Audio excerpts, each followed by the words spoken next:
No matter how near or how far, you are invited to a platform where we uplift, encourage, and motivate you to be exactly who you are. Soul ties, soul tribes, solutions, and soul infusions. Come join us as we overstand and undo the divinities that have been placed amongst us on this very land.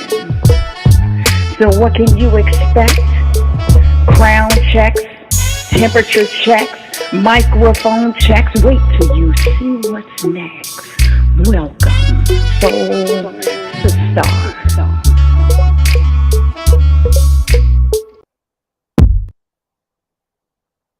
Good evening. Welcome to Soulutionary podcast. We have a dynamic panel for you tonight.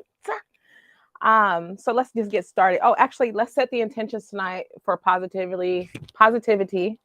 By let's light this candle. This is my daughter's candle line. 7 candles, 7K candles. And we're just gonna give her a little shout out and try to light this. I don't know if I can light this with this, but we will light this because it's a wick. I don't think it's gonna work. I don't have a lighter in my hand. So I'll do that during the podcast and make sure that we get this. But this one smells like coffee and it has a wooden wick. Those are the ones that crackle. I love it.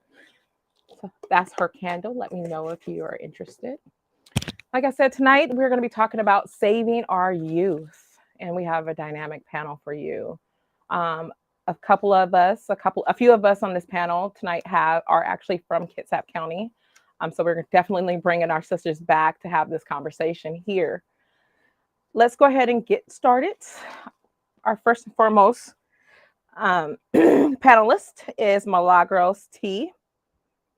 Milagros' credentials are he has an MACA, an ESA. She's a candidate for ED.D. I believe that's a doctorate in education. And she is a counselor at the Tacoma Public Schools. Let's bring her on.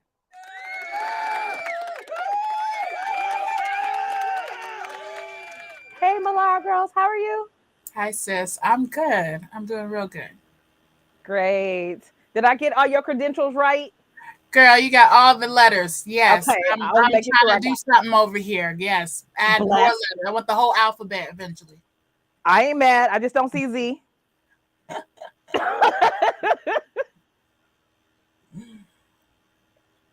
I love it. I love it. Okay, we're going to bring on our next guest. Natoya D. Natoya's letters are QMHP. She got it going on too. Hey, cousin.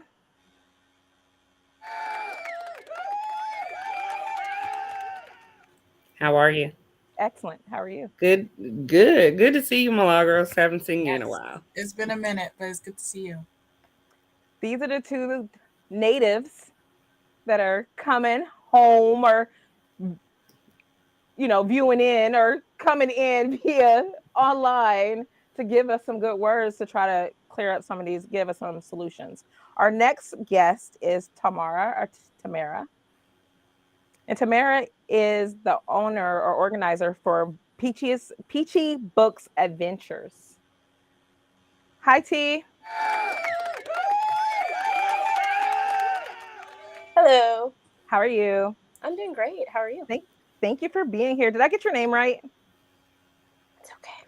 It's Tamara. Tamara. I knew it. I said it too. I kept saying Tamara. But yeah, I apologize. It's all right. I'm so happy to have you guys here to talk about this subject about saving our youth. If you've caught the last few episodes, we've really been trying to dive into just solutions about and bringing to light what's going on in our communities. And it's happening across the states. It's happening everywhere. I'm a little pleased that it's not penetrating our communities as much as it is in other places. However, we're still bombarded by the violence. And so tonight I would really like to talk about advocating for our children. And I know that each one of you guys are in the fields of dealing with children and parents. And my take is that we always have to start with the parents. And I'm here to just try to give notes and solutions to how we're supposed to advocate for our kids. Yeah, sis? Mhm. Feel me? Okay. Let's Understandable. go. I want to just talk about some of you guys' credentials and what you do for your community. Mhm. Um, Natoya, what you Yes, doing? ma'am. What you doing with your life out there, rural? So I'm doing, I'm always doing 100 different things. Mhm. It's funny because when we chat and you're looking for availability, I'm like Mhm. Sunday between 1 and 3. That's it. And it's because I'm doing a lot of stuff, and majority of it is advocating for my own children. But I'm a qualified mental health professional. I'm also in school for my master's to be a counselor slash therapist. I own a child care center here. It's an actual learning center, so it's not just a daycare, drop the kids off and hopefully they survive. No, full blown learning center, resource center for parents. Parents can get parenting classes, CPR, things like that. So I offer the community a lot of different services. On top of that, the QMHP part, I do part-time. After I leave one job, I go to the next. And so I'm mobile crisis pretty much, reaching out to families. My jam is children. I love children, but I work with adults too.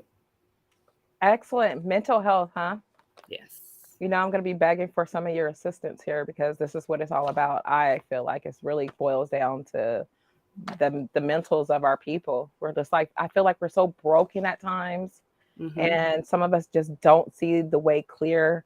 And that's why I thought that it was important to bring this subject up, because I feel like a lot of us don't know how to advocate for our children, Right.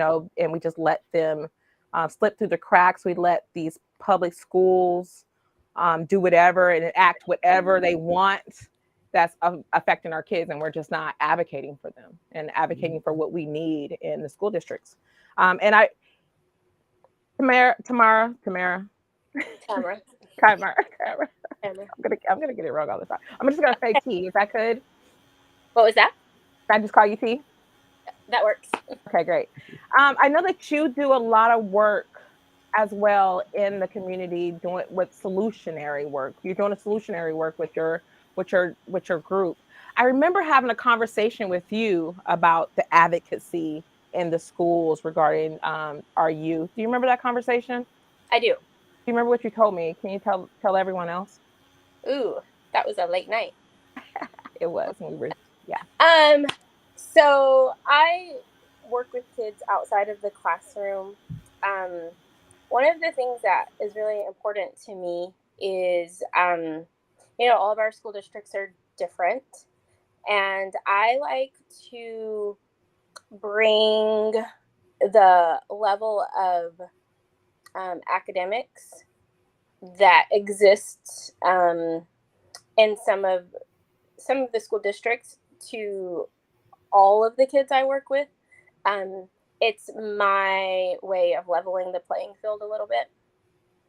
Um, so I do work. I do a lot of one work with kids, starting with helping kids who are just learning to read, helping kids who kind of slipped through the cracks over the past years when we've shifted from back and forth online to in class, things like that, and helping kids prepare for college.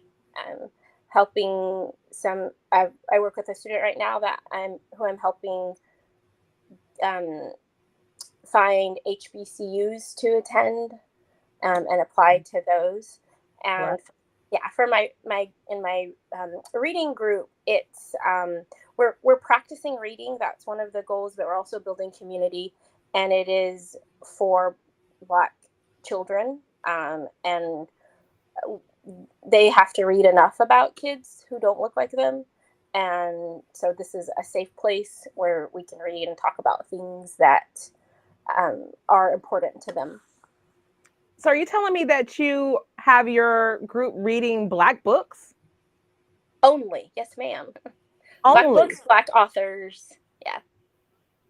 So also, did you see, obviously there was a decrease, and I have seen a need between like the kindergartens and second graders right now. I'm just by observing, their levels are definitely, their comprehension levels are lower. Have you noticed that at all? Yeah. They have, and then I also think a lot of it is their confidence starts to dip, and our country, like we've all been through a lot, and and so I think some of it is there's not reading happening at home sometimes because we're just trying to parents are just trying to get through the day and get through the week. And COVID was pretty traumatic. And I don't think we have really, I don't know that that's really sunk in for us. So we always talk about COVID and online school, but we're all still reeling from it a little bit. Yeah. It was very dramatic and traumatic. That whole entire last 2-3 years. And I'm feeling like I'm just trying to untangle from it right now. Even just like being more open, like even this summer, I'm like, oh, it's not a hot girl summer, but yeah, it's a healed girl summer. Isn't that what I said on Facebook, ladies? It's a healed girl summer. Milagros. I get all shy when I talk to you. I don't know why. Because I want to be like you when I grow up. Oh, stop. Up to you. I'm running in all of you guys' footsteps, honestly. Like you guys really are my idols. And I know both of Milagros and I've never called you Natoya. You can't call me what my nickname is. You can't do that on air. Professional setting, right? Yeah. I know, yeah. At any rate. So yeah, when I seen you guys doing it, I knew that I had to continue. Because it's important. Especially Natasha, you know where we came from. So I just wanted to give you guys your flowers right now. Right now. Thank you. Thank you for being a beacon of life. Thank you for doing something with your life and coming from Kitsap County. And being a Black woman. Because as you can see, we're rare. It's crazy to say, but we are. System.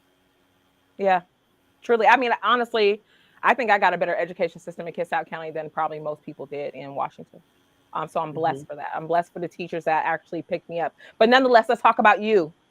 What you doing out there in the community? I see you're a counselor in Tacoma. I am, and that was just through who I knew, right? Everything is really who you know nowadays. And so I definitely continue to give shout outs to the ones that brought me in because it's hard.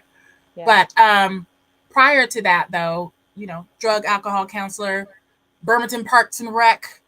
I mean, I've been working with kids since I started. So working with kids is just my passion. So went from, swinging kids around to working with sex offenders actually at one point, young with kids that were, sentenced to adult sentences because of their acts. Wow. And it's kind of one of those pieces of, do we really blame the kid or do we blame their environmental, right? Their situation. Always. Because kids are introduced to those things. They're not just born with these sexual acts that are inappropriate. They see it. They model what they see. So it's kind of one of those things of, do we really penalize them for, they need help, but do we really sentence them to something that, what about the adults that introduced it? So anyway, that's a whole nother, invite me back on when we talk about that. We can. But went from that to drug and alcohol counselor for over 10 years, going into schools, going into homes, social worker. So for the longest, I was working with truancy youth, so kids that weren't going to school. So in Pierce County, truancy youth would have to go to court to a certain point if they were just really not going to school. Schools have to do this Becca bill. That's all about, anyways, trying to keep track. Yeah, I'm familiar with it. There, I'm trying to keep track on kids. So I would get assigned those kids that were at court, and so I would go into the homes, and then I would have those conversations with the school of like, hey, this kid needs A, B, C, and D. You know, maybe they need to be a 504 plan or an IEP or whatever the situation may be. And I used to have so many parents like, man, the school has never treated me this kind, or the school has never listened to me until you walked in with me. You know, a lot of parents need that, like as Tamara said, that confidence of like, I can advocate for my kid, because I remember going into meetings and literally the school would have like 10 people on this side, and then the parent walks in by themselves. How intimidating is that? You know, especially as a Black parent, like you got all these white folks telling me about my child. And so I would love meetings like that, honestly, because I would walk in with the parent like, this is what we about to do. You want me to start? You want to start? However we want to do this, I got your back. And I would totally like sit right next to the parent, and I would touch her leg and be like, we got this. Let's talk about what we came to say. Because a lot of parents would get emotional. Right. I used to tell my parents, like, all they see is the emotion. They're not even hearing the words. So tell me the emotion, what you want to say, and then we're going to go in and say what we need to say. And so having that for over 10 years of truancy, I was like, you know what? I need to be back on the other side. I need to be in the school side now, since I got so much information of why kids are not going to school. Right. As well as I had my son, and I couldn't be working nights. Like I would be in people's houses till 8, 9 o'clock at night, and I wasn't doing that with a baby boy. So I had to find a job that was, you know, ideal hours. So I got into the school district, and now I'm able to educate, you know, administration of, there's several reasons why kids don't go to school. It's not just because they're bad. Right.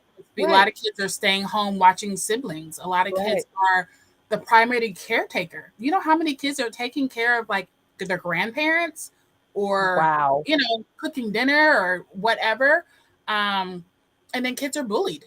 There's so many kids that are getting bullied every day. Like little minute things that make it, like even example, the attendance lady. Just say they missed the day. They come the next day, attendance like, where were you yesterday? That just that tone makes a lot of kids like, I'm not coming back to that lady. Right. I'm not you know what I mean? You. So there's so many different, you know, or the teacher's like, oh, so-and-so's back today.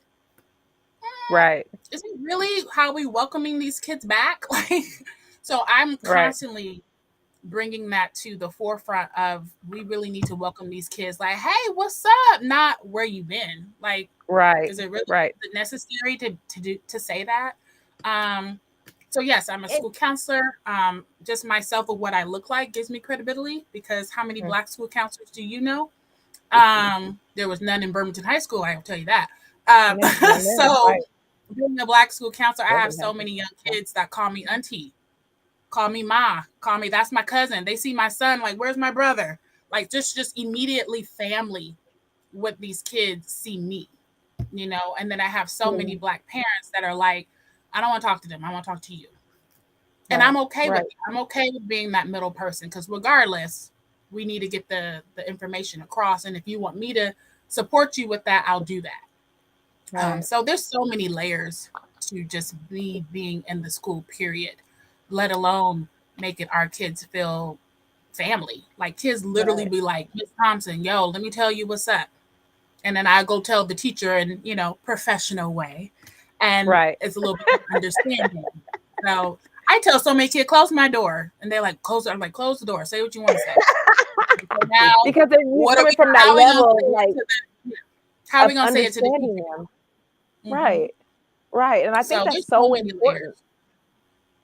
I think that is so important. Sorry. I think that is so important to I keep hearing this thing, meet people where they are, but especially with our youth, I think if you cultivate an atmosphere where they want to be there, right? Then their progress will naturally enhance. Let me see. Monique says, the work you sisters are doing is so important. We appreciate you. That's what one of our viewers says. Another one of our viewers, Saida, said that the kids need that. They do. I think leading from a place of love with our kids is so important because they may not be getting that at home. So T, if the parents need encouragement, where do they start? Wow. They need that confidence. Right. So one, I think having an honest conversation with their student, with their child, is a good place to start. Because their kids can tell them what's going on and how they feel. And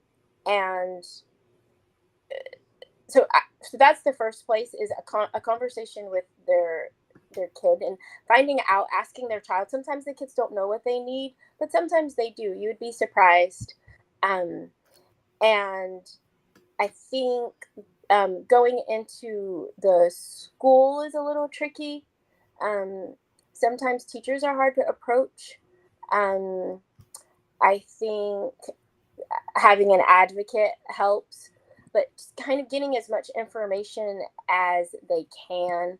And it might have to be from an outside source. It might not come from the teacher. If the teacher isn't, I guess, working with the parent, or isn't, the parent wants to hear something good from the teacher. Right. And so if the teacher isn't willing to shine light on the situation, then the parent is going to be reluctant to go there. And sometimes that's where they stop. And then nothing progresses. And a teacher isn't the end of the road. So there are counselors they can reach out to. So I know of parents who've written letters and gotten help from going to Olympia. So when it comes to your child, you can't stop. So you can't let the teacher be the roadblock. So if I were having trouble with my own child and school, and I wasn't getting anywhere with the teacher, I would just keep going, and I would keep writing emails, and I would show up.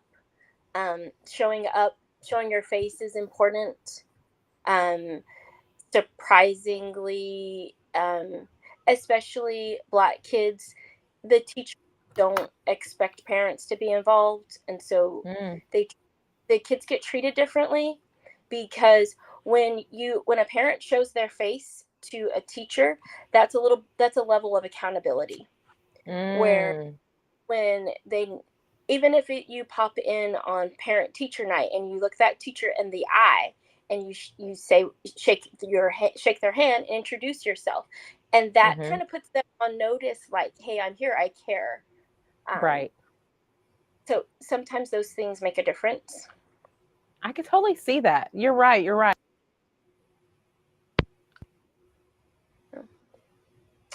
And sometimes outside help is necessary, and maybe some parents don't know that. At research, there's lots of information, lots of programs that are available to kids that sometimes the teachers don't tell them about. So asking a lot of questions everywhere, all over the place.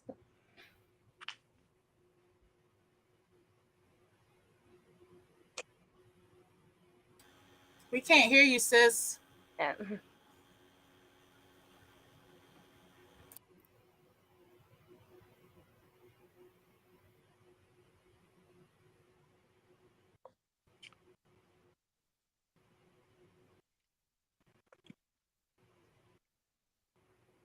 Oh, I bet she's saying something good too. She looks like she's on a roll. All.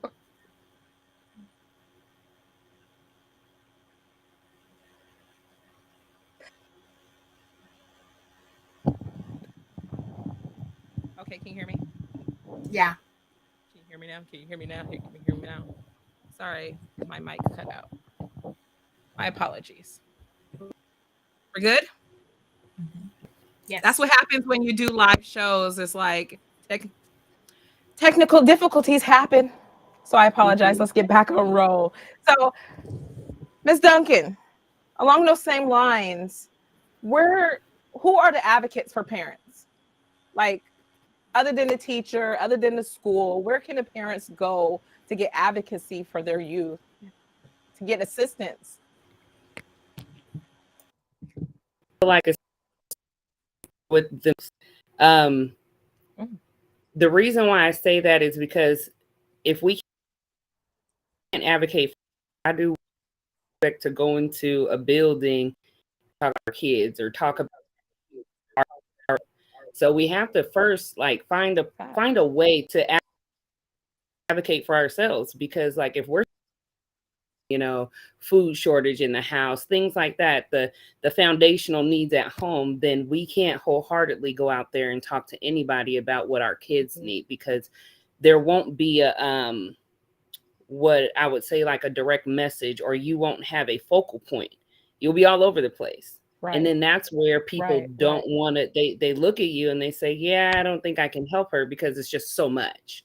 So we got to start with ourselves and being able to speak up for ourselves and what we need. However, say we're good, and we know we need something for our children. You got to go in with the plan. Like this is, or the topics of discussion. Like, hey, this is what I need. This is what I desire to have. Can you help me?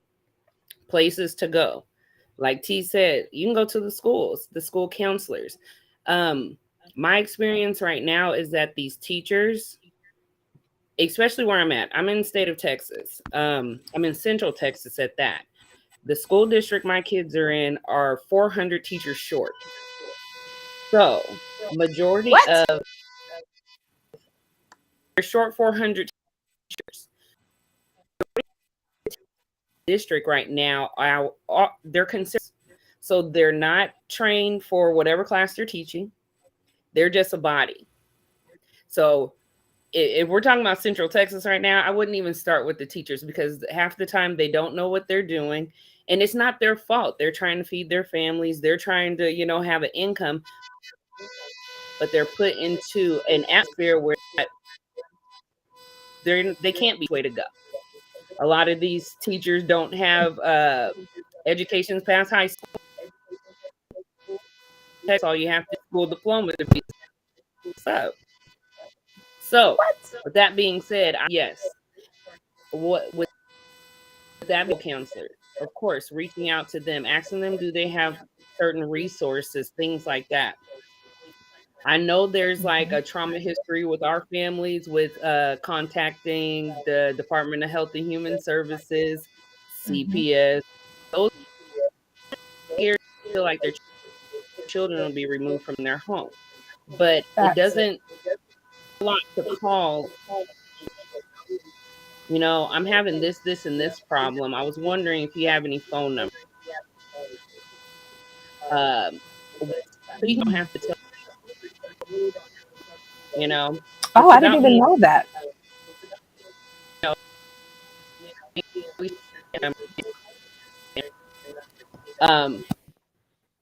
Wow.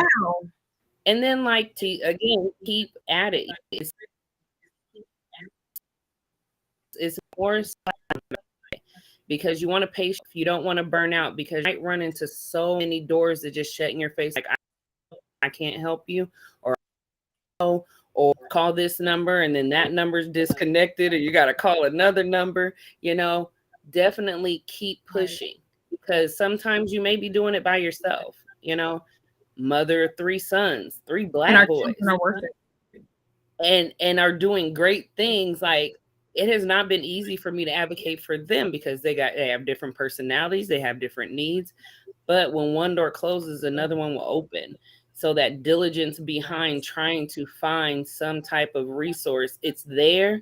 It's just sometimes we have to keep digging, and then we can't be what's the word? discouraged. We can't be discouraged by what we're seeing, because a lot of people dealing with the clean independent school district right now are very discouraged because the teachers don't even know what they're doing. The schools feel like prisons now. There's police everywhere. There's no counseling services. The counselors have to be teachers. So basically it starts with us being confident, going out there and being okay with even asking for help, because if we don't have the answer, somebody else does. Right. Well, that girls, a parent that needs help, I can only imagine that it's so hard to just even advocate, like they're saying, even for yourself at times. We don't normally have the voice. We are, like you said before, we are emotional. We lead with our emotions. How, where do we start?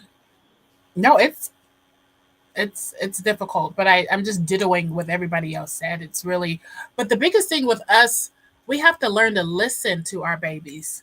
There's so many things within our culture that we just pass down generational. I was talking to someone recently about just teaching our kids how to advocate for themselves appropriately. We have so many kids that will come to us while we're, in a conversation, and we say, go over there, go play with the kids. This is adult conversation. Get out of here. And sometimes it's really, they have something to say, and it's okay to listen to that. And a lot of times we ask our kids, yes, no questions. How was school today? Fine.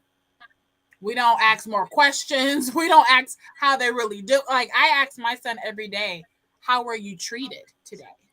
And I learned that from another Black woman, another Black educator, who told me she asks her son that. And I was like, I like that, because he can't say yes or no. How are you treated? He's like, I was treated okay. I said, you didn't feel like anybody was rude to you, anybody cut you off, anybody not listen to you? And sometimes he'll say, I think today the teacher ignored my hand. And I said, oh, really? Okay. So it gets him to talk a little bit more about the specifics of his day versus how are you doing? So just us as adults, we have to learn to have our kids learn how to express specifically what's happening, and we have to learn to listen. We have to learn to, because we're so busy, hustle and bustle. I'm guilty of that. Quincy comes to me and I'm like, let me finish this. Come back, come back later. Let me finish this. Versus if I just listen for 5 minutes. Right. You know what I mean? And so just diddling with everybody else, starting with us. Because we can't just go into the school rah because you kicked your kid out of class. Well, what happened before you kicked them out of class? What were you said? What did they say? Those types of things. Sorry, I love that. Okay. I absolutely love that.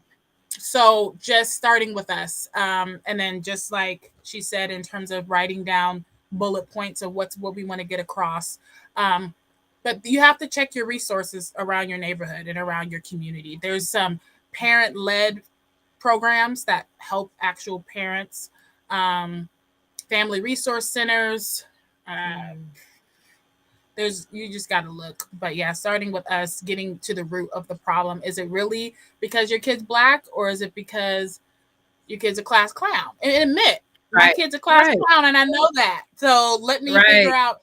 He's a class clown because the work is too easy and he needs more challenging work, or the work is too hard and he needs to be, need more support. Like, let's come with why you see the behaviors. Because what happens is the school likes to tell parents the behaviors. And I always tell the school, like, the parent know their child more than you. They know their kid. So you don't need to go down the behaviors. Like, they tell me all the time, my son talks a lot. Oh, I know that. He's a talker. I got that. But he talks because the work is too easy. He needs more challenging work. He's done already. So when he's done and he's in second grade, the natural response is to look to the side and have a conversation with homegirl. Like, give him work that is more challenging. So just being honest and being truthful with yourself, what type of kid you have. Does your kid need attention all the time? Well, let the teacher know, like, hey, he needs to be checked on throughout the period. Do you understand the instructions? Because kids are not going to be like, I don't understand how to do this. Go to my child. Ask him, does he understand? But do it in a, in a way that's not all, hey, Brian, do you understand? Don't be disrespectful. So there's a lot of times too, I let teachers know of like certain kids don't like to be put on blast. That's a secret conversation. Pull them out the class. I mean, whatever. But each kid is individual. You can't just treat them as collective all the time. You really have to do some individual teaching for certain kids because they need certain things. And that's I think that's the biggest point too of teachers just want to give a paper and say, hey, everybody figure it out. But this kid needs more time on this. This kid needs more instruction on this.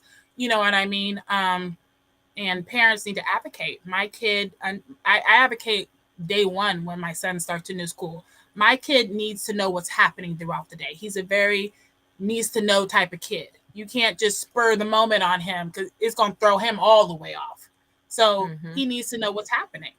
And I advocate for my kid if that's what he needs to do. And if the teacher can't abide by that, then we need to find a teacher that can.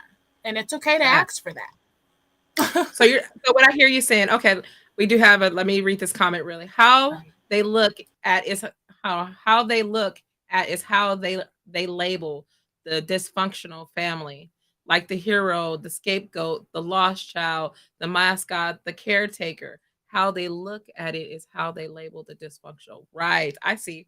You're right, Mom. You're right. You're so right. And thank you for tuning in. So here's some little bit of facts. So youth violence, mass shootings in Washington State, according to the Gun Responsibility .org, says that there's more people killed by guns than that die by car accidents in Washington State. To know though, we are at the 40th highest for gun violence. So that's only 10 states in. So we're decent, but nonetheless it's still happening. It also says there's another stat here that says that mental health in Washington State, young people are more likely to be victims of unintentional shootings, domestic violence, or suicide. In fact, suicide accounts for 53% of all youth firearm deaths in Washington State. Black children, teens in Washington State are twice as likely to be killed by a gun than their white peers. Ladies, how I obviously it starts with the parents, it starts with mental health. Would you agree? Partially. Tell me. Yeah, partially. It's boredom as well. I think it goes definitely. That's one of the things too. And I think it goes back to the basic needs, the foundational needs that we need in a house. Do we have food? Do we have, then it moves on to the things that we may need. Family. Is there dysfunction? Does mom have a job? And it keeps going and going and going. There's so many things that could be the issue. And to definitely it builds up to mental health, because all these things affect our mental health. I can't sleep good at night if I know my son didn't eat well, My child's not going to sleep well at night because he sees mama. They can't sleep good because they see mama crying, or dad crying or stressed out or whatever the case may be. Say a parent's working 2 and 3 jobs and they are financially doing okay, but then the social aspect, you're not asking your kid how their day is. The parent is never at home, and so now the streets are now the big brother, It's so easy and one of the reasons why I'm not in Washington right now is cost of living and the fact that the violence rate has increased. I would love to be at home. I miss it so much, but I have 3 Black boys. And to be honest, like I feel, even though I'm in the South, I feel like I get that phone call faster at home than I would where I'm at now. Wow. And so a big thing for that, I mean, if we were just mental health, well, what's causing the mental health? Get to the root of the problem. We can go get services, and then we put ourselves back in the environment causing the mental health, you know? Right. So how do you break that? I seen here on the Conduit Network, our executive producer had did a show a couple of days ago, and he had showed a lady that her son was threatened, so she got up and left the area. But how many people can really up and leave the area to seek, a better solution or a better district or area, you know what I mean, for their family? Is, slim to none. Nobody ever just ups and moves. I just thought that those were crazy. But yeah, I would say the underlying reasons for the mental health. So that's, again, us reaching out to the people. And remember last week we did the assessment just to know where you were at. I believe it's wholeheartedly that we need to know where we are, especially before we get misdiagnosed. Because I feel like a lot of us, especially Black women, are being misdiagnosed and being put on pills or antidepressants when we really just need to get down to the root of what's going on with our mentals and our stability. Anybody else? Can I add something, sis? I would want to say social media is a huge piece as well. Kids are so quick to respond on this social media, right? Quick to throw jabs, throw a little social, cyberbullying, etc. But then when you come face to face with someone, you ain't got no words, or you so angry, all you want to do is pull out the gun. Like we're missing that bridge of conversation. How to problem solve. We're all going to have conflict, but you're taught of how to solve those conflicts in a positive manner. And kids are so quick. Like I said, people are real quick on that social media, blah, blah, blah, calling the names, meet me at the corner, woo, woo, woo. But then when you go, but then when you see them passing at Walmart, oh, snap, I forgot I said that yesterday. But this person ain't forget. So, we're so quick to respond, reactive. We're not doing any prevention. Or, go ahead, Tamara. Also, social media isn't for everybody just because it's there. And if your child is already struggling, it's probably not the place for them.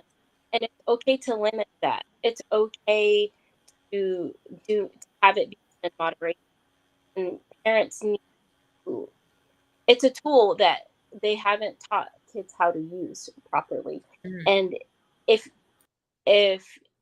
words and what's happening is going to bother a kid, they probably shouldn't be spending a whole lot of time on there. Because they already don't have the emotional intelligence to even deal. Right. Exactly. So do you think that we should be starting to have communication classes at kindergarten? Absolutely. Absolutely. I mean, so the kids I work with, we talk about that. So the kids I work with in education and my my book club kids, we talk about all this stuff because I don't know that their parents are, and I want to make sure they get it, because I don't want to see another generation of Black kids who can't articulate or stand up for themselves. Right. Or know how to maneuver through the world. Wow. Yeah, I would agree. I would totally agree. Someone else has something to say? No. Even at preschool, it's simple. You got it. People don't. Kids are smart. You don't have to create a way to talk to them.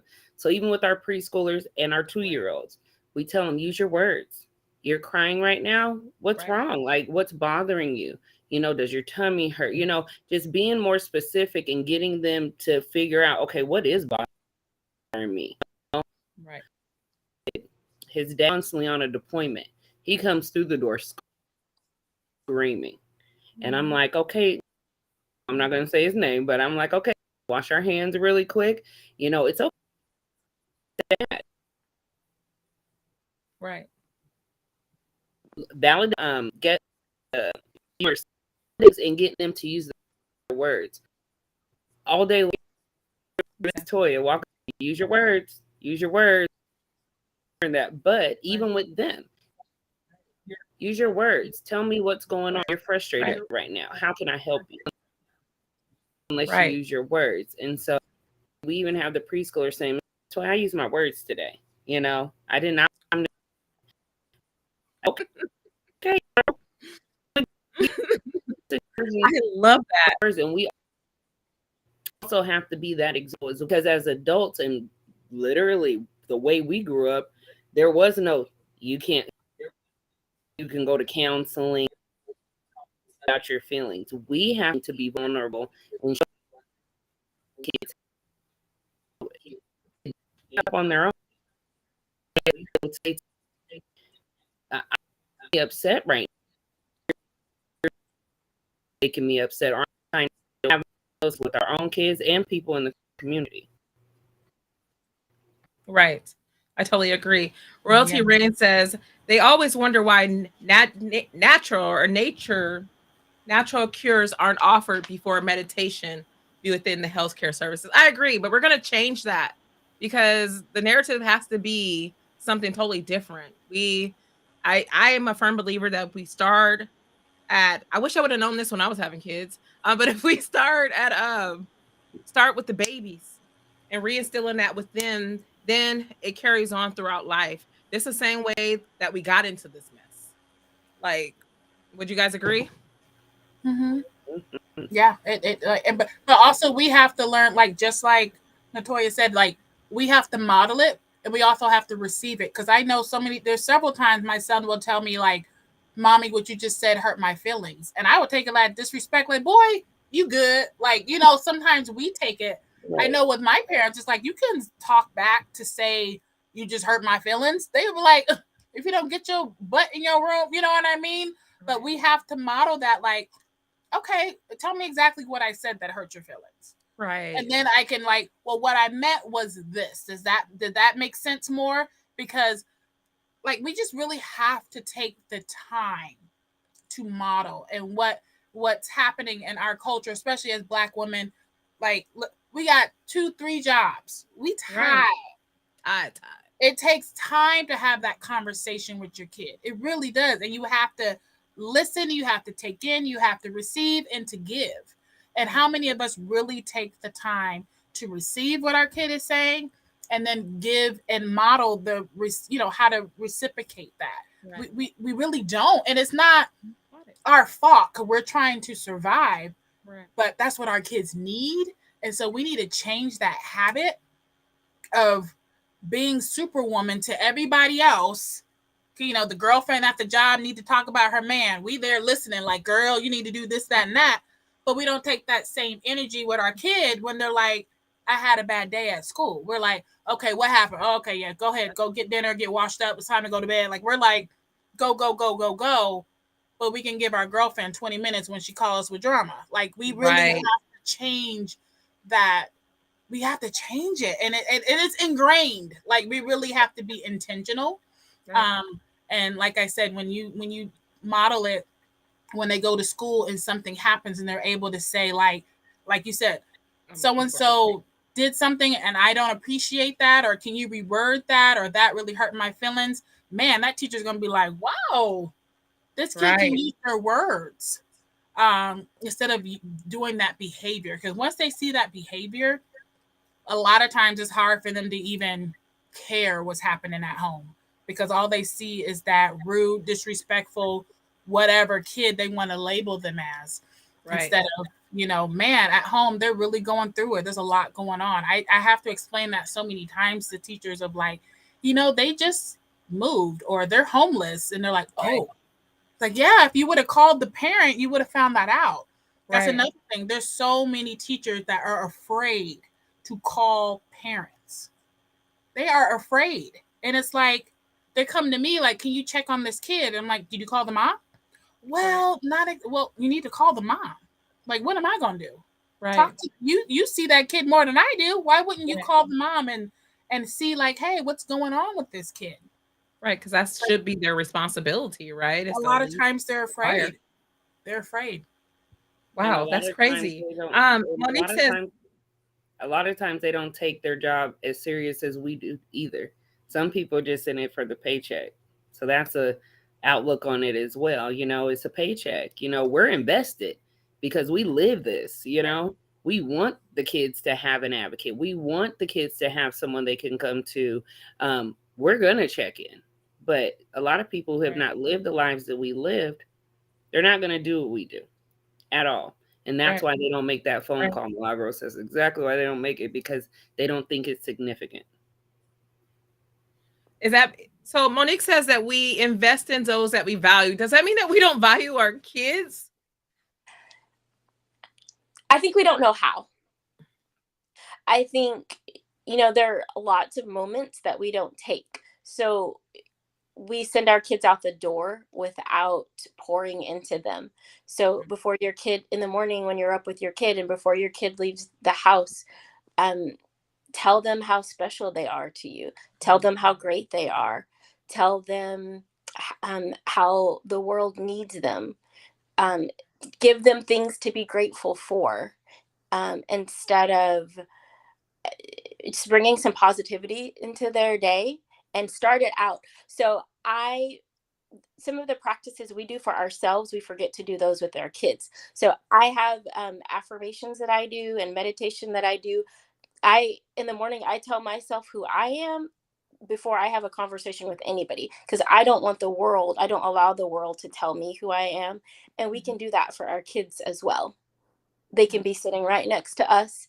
And when we take care of ourselves and pour into ourselves, we can do the same thing to our kids.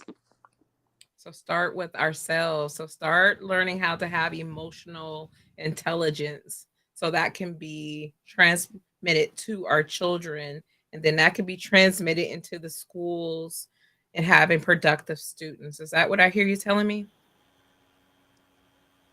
Yeah.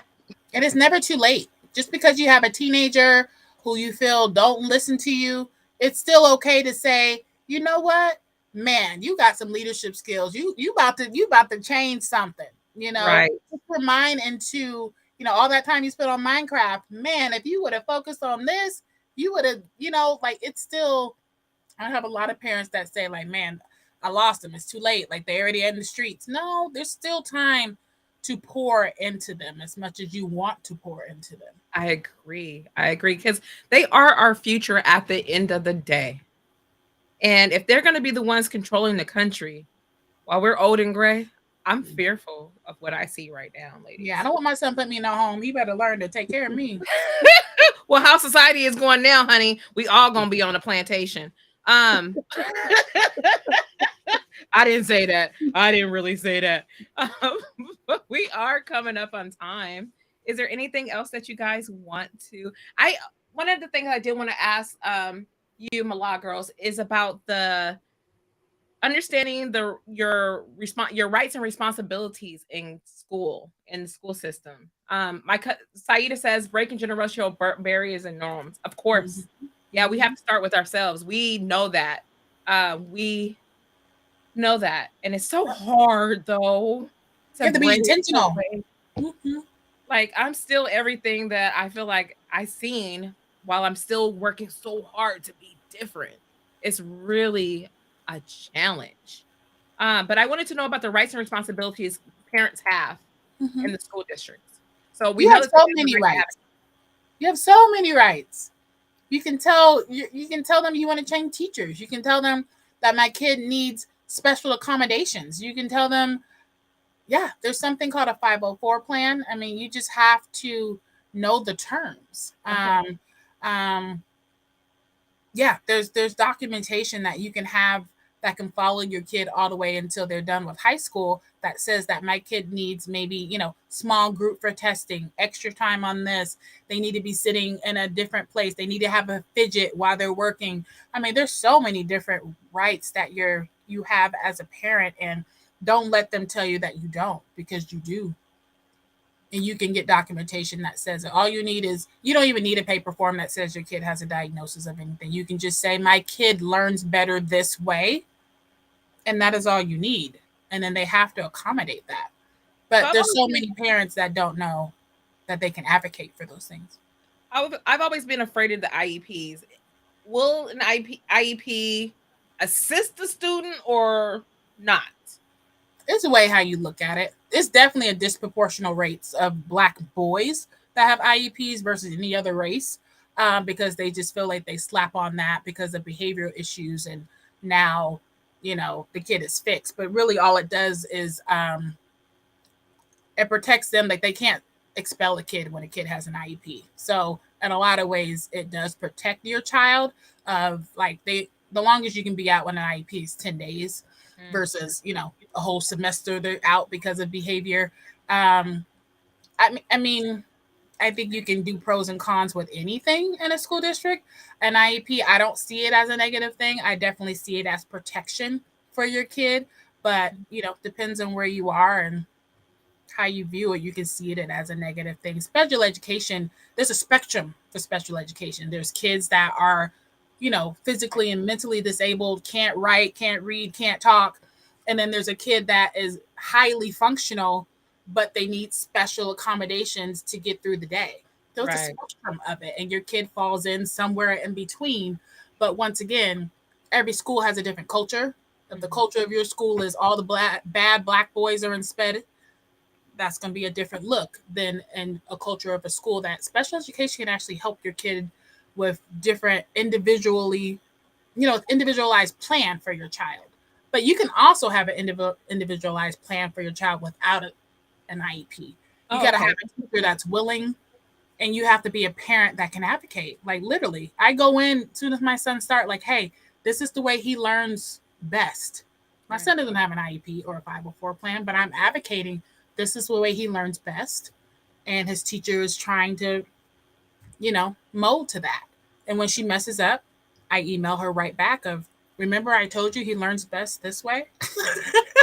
Right. You have to be willing to do that. You have to be willing to put your foot out there, put your face out there. You can't come with no bra and a bonnet. You really have to come appropriate to the school and be like, this is the way my son. And I'm not hating on us. I'm not hating on it, but you walk into the bonnet and no bra, they ain't looking at you. They ain't hearing your words. They're looking at this.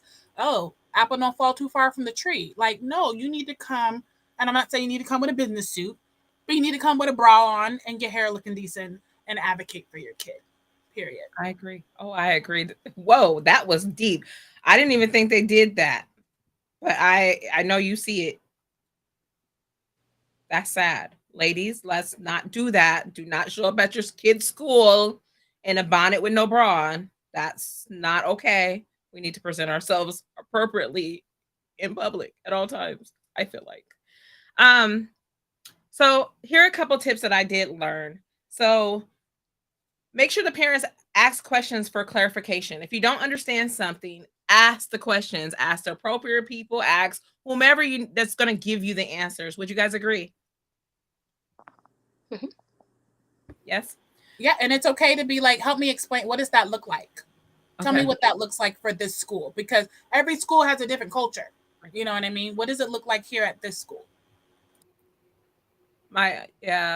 People say they're advocating for their kids out there, and it works. It also says keep copies of all communications regarding your children's education. Yes. Why is that important? You want a paper trail, because if someone tells you something about your child, you need to be, first of all, we need to be open to hearing it, and understand who your kid is, because sometimes they're a different kid when they go to school or wherever they're going, and just keep that paper trail, because you want to be able to get the proper services. Okay, I see a pattern of this, because paper trail equals patterns. Okay, is it the same teacher? Is it a different teacher? Is this teacher every Monday mad at my kid versus is my kid cutting up every Thursday? Patterns and what is it? Evidence. Evidence. I agree. I totally agree. Mary says, show up and show out in a professional way. We know you do, girl. It says, join the PTA, volunteer in the schools when able. T, why is that important? Well, it shows your kid that they matter. And kids are so happy when their parents are at school, even if doesn't matter if they're helping pass out papers. It can be a really small thing, but it means a lot to kids. So that's a way to support them. It helps parents build a relationship with the teacher. So then the teacher is more likely to reach out um, in a way that is helpful than dismiss the child and the parent. I totally And agree. what's going on too. You get a feel of the classroom yourself. Facts. I totally agree. And I feel like showing up is like, I don't know, just showing up. It really empowers your student too. To, oh, my mom knows everything that's going on, or I can tell my mom about this, or my mom can speak with you in regards to this, just like involving. And I've seen my children actually do better in school when I got involved. And their teachers definitely do respect them more when you're talking to them. Another point was attending the school board meetings and know that your voice matters. Why is it important, ladies, to attend these board meetings? Because they all have an agenda, and it's not your agenda for the most part. They like to just pick out what they want to pick out. But once again, even going to those board meetings, even if you don't speak, just even observing what you see and who's talking and which school they're talking about. They talking about the school in the North End? Or are they talking about the school on Hilltop? Like which school are we addressing? It just tells you a lot. I mean, but I know it's fearful to speak at a school board meeting, but I don't know. Even if I think you once just you find that attend, backbone, you learn a lot.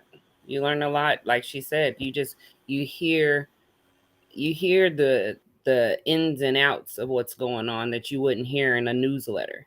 So these board meetings, you don't have to speak. Just go and become aware of what's going on in the community, what the needs are. Like I said, we're 400 teachers short in this school district here. Like, what are we going to do about that? They even ask more parents to just become volunteers and things like that, just to make sure that the schools are safe.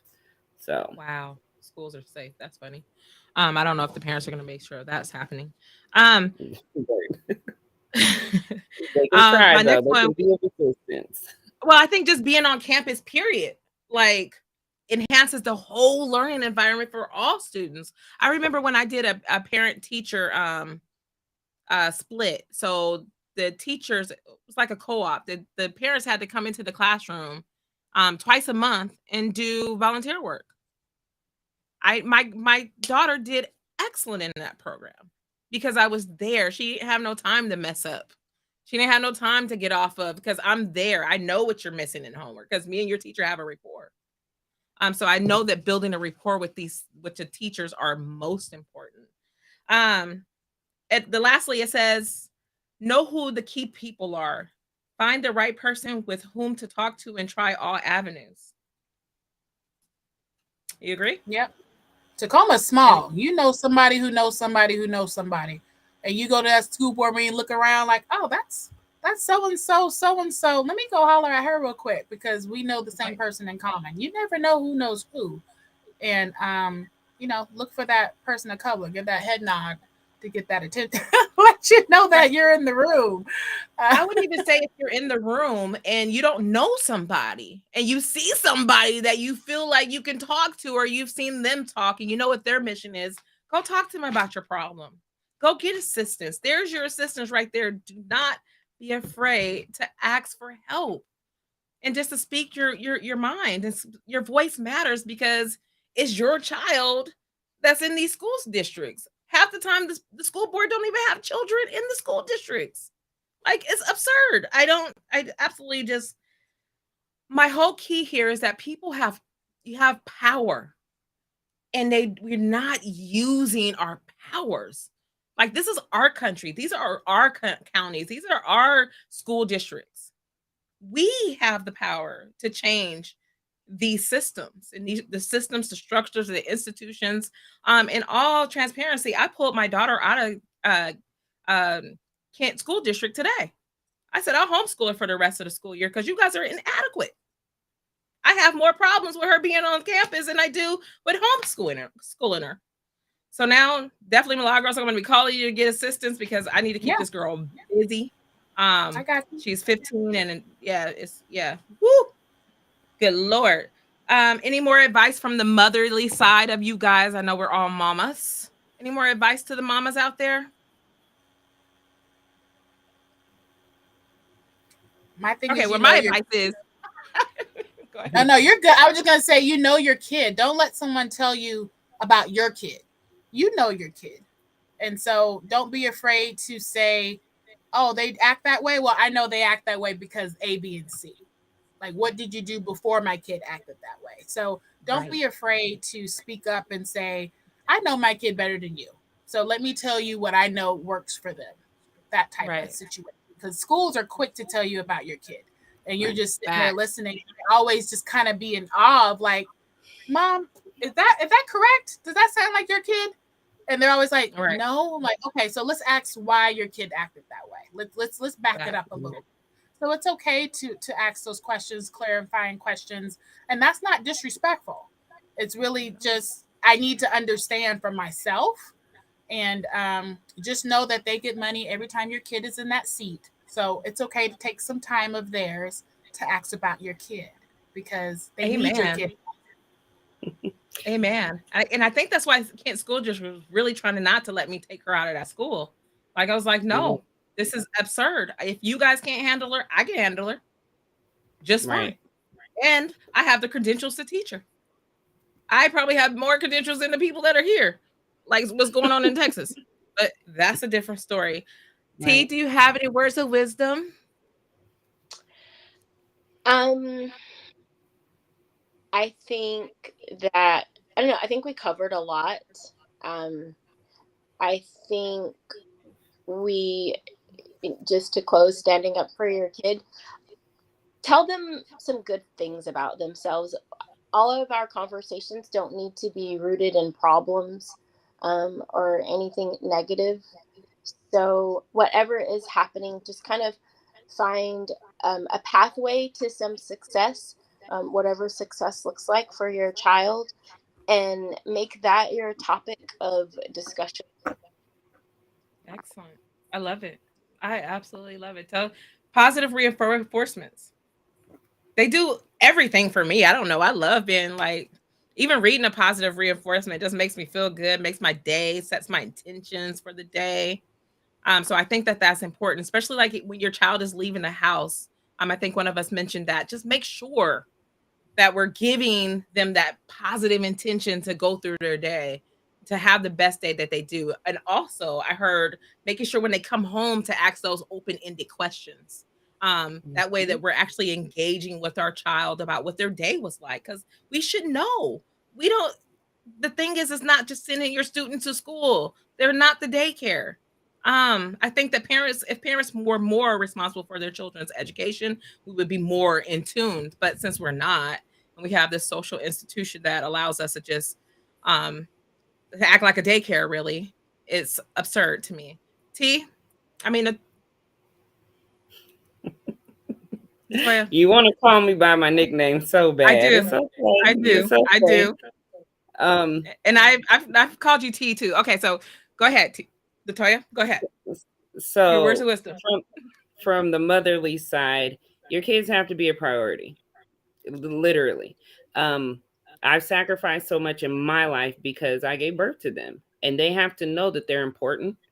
They're literally like I have to come first because if there's no me and if I'm not healthy, then I can't take care of them. But they have to know that they're a priority. And also Facts. understanding their likes and dislikes and things like that and keeping them engaged in something.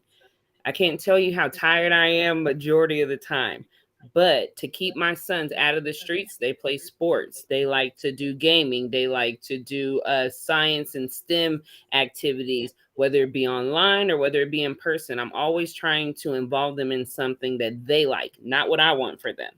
And I have to, Right. and you have to understand that part because we can have all the hopes and dreams for them in the world, but they're not going to stay interested in anything unless it's something that they like. So keep them a Facts. priority, keep them busy. And then, honestly, yes, know your kid because we know them best, but also be open to hearing that other side. Because sometimes I have three sons. There's one that may act a little different.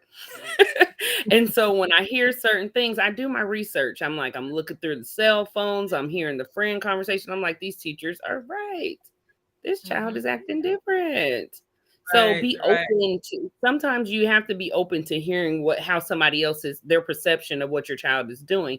And then, piecing it all together. It's not saying take their word as their bond, but understanding who your child is around you and not around you. And then Facts. not being afraid to reach out to whoever, whatever, to get the help that you need. Facts. We're going to keep building on this. Go ahead.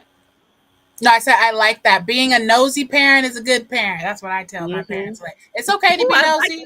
Girl, you better snoop into that room. Yes. Yep. Be nosy. Be overly nosy, because that's how we're going to save our babies. Honestly. Mary said, have standards for both your child and their teachers. Hold everybody accountable. Amen. I agree. Well, ladies, if you'll stand by into the green room real quick so I can end this show, I'd be highly appreciative. I love you guys. Thank you.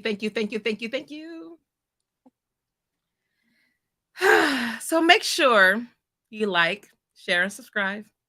Make sure you show my worth to this network. We had a powerhouse panel for you tonight. I hope you guys learned a lot here. We will be back to continue to build on this subject in different ways. We are here to provide solutions, or just to get us to think a different way. Because we need help. Until next week, peace.